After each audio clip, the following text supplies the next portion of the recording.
여러분, 이 대사 들으면 어떤 생각이 드시나요? 열심히 일한 당신 떠나라. 여러분 모두 부자 되세요. 국물이 끝내줘요. 우리가 젊고 어렸을 그 시절 광고는 상품을 팔기 전에 정서를 먼저 팔았습니다. 우리가 무엇에 감동하고 무엇을 성공이라 믿으며 살아야 할지 그 설계도를 그려준 셈이죠.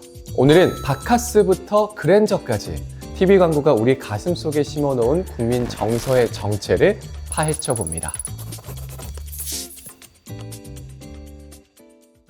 지금은 유튜브, 넷플릭스, SNS까지 매체가 수만 개로 쪼개져 있지만 90년대는 오직 TV뿐이었습니다.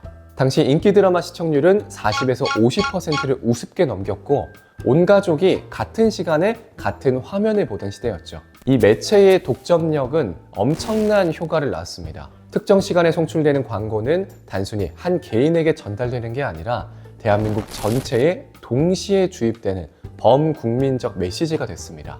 요즘 광고의 숙명은 5초 안에 시청자를 붙잡는 거죠. 광고들은 모두 제발 넘기지 마세요 라고 구걸해야 합니다. 하지만 90년대는 달랐습니다. 시청자들은 광고를 피할 방법이 없었습니다. 덕분에 광고는 30초, 심지어 1분의 긴 시간을 온전히 확보할 수 있었죠. 제품의 기능을 나열하는 대신에 기승전결에 있는 스토리와 깊이 있는 철학을 담을 물리적 여유가 있었던 겁니다. 단순 정보보다 은근한 감동을, 삶의 가치를 이야기할 수 있었던 이유가 바로 이 긴 호흡에 있었습니다. 이렇게 긴 시간 동안 전 국민에게 동시에 전달된 메시지는 일종의 사회적 약속이 됐습니다. 즉, 90년대 광고는 단순히 물건을 파는 판촉물이 아니라 대한민국이라는 공동체가 지향해야 할 가치와 정서를 정의하는 보이지 않는 교과서 역할을 수행했습니다. 첫 번째 정서, 성실함이 보상받는 사회. 90년대 중반까지 우리 사회를 지탱한 가장 강력한 정서는 성실의 미학이었습니다. 18년 만에 광고 금지가 풀린 바카스는 재벌이나 톱스타 대신에 버스 종점의 기사님, 새벽을 여는 환경미화원을 카메라 앞에 세웠습니다. 그날의 피로는 그날에 푼다는 카피는 단순한 피로회복제 홍보가 아니었습니다. 땀 흘려 일하는 보통 사람들의 노동이 가치 있다는 사회적 승인이었죠. 이때의 광고는 우리에게 남들보다 앞서지 않아도 성실하기만 하면 사회가 당신을 기억해 줄 것이라는 낭만적인 믿음을 심어줬습니다. 두 번째 정서, 글로벌 표준을 향한 동경. 1995년 럭키 금성이 LG로 이름을 바꾼 진짜 이유는 명확했습니다. 해외 바이어들이 럭키 골드스타를 발음하기 힘들다는 피드백에 따른 철저한 글로벌 시장 전략이었죠.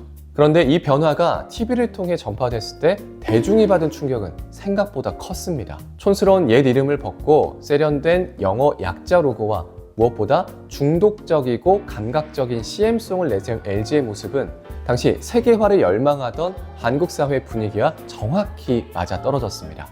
기업의 변신이 곧 사회 전체의 현대화처럼 느껴지던 시기였으니까요. LG의 목표는 글로벌 생존이었지만 그 과정에서 보여준 세련된 브랜딩은 대중들에게 기분 좋은 느낌과 동경을 심어주기에 충분했습니다. 세 번째 정서, 각자 도생과 도끼 어린 생존. 1997년 외환위기는 공동체의 믿음을 깨뜨렸습니다. 광고의 정서 역시 낭만에서 생존으로 급격히 이동합니다. 바카스가 지킬 것은 지킨다며 고수 한가인 같은 젊은 모델을 내세워서 규칙과 도덕을 강조한 이유가 여기 있습니다. 사회 시스템이 나를 지켜주지 못하니까 나 스스로라도 도덕적, 육체적으로 무장해야 한다는 도끼를 불어넣은 것입니다. 군 입대를 희망하고 통금 시간을 지키는 청년의 모습은 불안한 시대 속에서 규칙이라도 지켜야 살아남는다는 절박한 생존 정서를 대변했습니다. 그러면 2000년대의 광고는 무엇이 달라졌을까요? 애니콜의 이효리와 이서진, 포카리 스웨트의 손예진, 그리고 비와 전지현. 이들이 광고에 나오면 제품은 순식간에 품절됐습니다. 단순히 물건을 파는 것을 넘어서 저 스타가 쓰는 브랜드를 나도 쓴다라는 대리만족과 선망의 정서를 극대화한 거죠. 2000년대 광고는 온 국민의 입을 점령했습니다. 작업 중이야. 성공하면 그랜저 사야지. 니들이 개맛을 알아? 같은 말들은 단순한 광고 문구를 넘어서 시대의 유행어가 됐죠. 유튜브도 SNS도 없던 시절 TV 광고 카피 하나가 다음날 학교와 직장의 공용어가 됐다는 것은 그만큼 광고의 문화적 지배력이 압도적이었음을 의미합니다. 그리고 결정적으로 돈이 있었습니다. 이 모든 화려함이 가능했던 이유는 명확합니다. 자본이 있었던 거죠. 저유가, 저금리, 저달러라는 이른바 3조 호황의 막바지 기운과 기업들의 공격적인 투자가 맞물려서 광고 제작비에 제한이 없던 시절이었습니다. 광고 한 편을 찍기 위해서 해외 올 로케이션은 기본이었고 영화 감독과 유명 작곡가들이 협업해서 30초짜리 예술 영화를 만들어냈습니다. 압도적인 자본이 투입된 고퀄리티 광고들은 소비자들에게 브랜드에 대한 맹목적인 신뢰를 심어준 거죠. 저렇게 멋진 광고를 만드는 회사라면 믿어도 된다는 무의식이 형성된 겁니다. 90년대 공익 광고를 기억하시나요? 당시의 광고들은 지금과는 비교도 안 될 만큼 직설적이고 공포스러웠습니다. 안전띠를 매지 않아서 박살난 차 유리창, 환경 오염으로 죽어가는 물고기, 가정폭력에 떠는 아이의 눈망울을 가감없이 보여줬죠. 이는 당시 우리 사회가 안고 있던 고질적인 병폐들을 공포 마케팅을 통해서 정면으로 돌파하려 했던 시도입니다. 세련된 위로보다 강렬한 충격을 선택했던 이유는 그것이 사람들의 인식을 가장 빠르게 바꿀 수 있다고 믿었기 때문이죠. 이렇게 강력한 공포와 교훈을 담은 광고들은 결과적으로 강력한 질서의식과 집단적 도덕심을 우리 사회에 뿌리내리게 했습니다. 하지만 부작용도 있었습니다. 국가가 정한 정답에서 벗어나는 것을 틀린 것으로 간주하는 경직된 사회 분위기를 만들기도 했고 타인의 시선을 과하게 의식하는 눈치 문화가 강화되는 계기가 되기도 했습니다. 결국 이 시기의 광고들은 우리를 더 안전하고 질서 있는 시민으로 만들었지만 동시에 우리를 끊임없이 검열하고 비교하게 만드는 보이지 않는 족쇄도 함께 남긴 셈인 거죠. 이제 더 이상 사람들은 TV 광고를 보기 위해서 화면 앞에 머물지 않습니다. 5초 스킵 버튼이 등장하면서 광고의 기승전결은 사치가 됐습니다. 유튜브 알고리즘은 우리가 보고 싶은 것만 보여주고 광고는 그 사이를 비집고 들어가 상품의 기능과 가격만 외쳐대기 바쁩니다.